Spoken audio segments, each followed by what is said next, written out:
D'abord raisonner en termes de doctrine de défense. Porte-avions fait partie de la politique extérieure de la France, de la présence de notre outil militaire, à des fins d'ailleurs qui ne peuvent être pas forcément militaires, puisqu'elles sont souvent humanitaires. Et donc le porte-avions, c'est la présence de la France sur les mers, là où il y a danger, conflit, voire situation humanitaire grave. La question, c'est de savoir s'il faut un deuxième porte-avions, alors qu'on en a déjà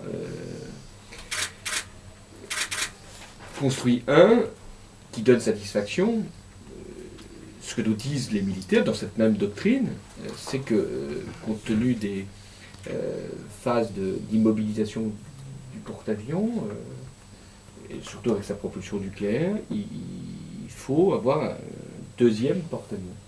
Ce que nous disons, c'est que ça coûte cher. C'est notre devoir de le dire.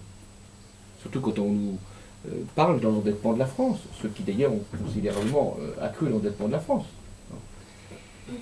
Et c'est pourquoi nous rechercherons toutes les voies de coopération avec nos partenaires européens pour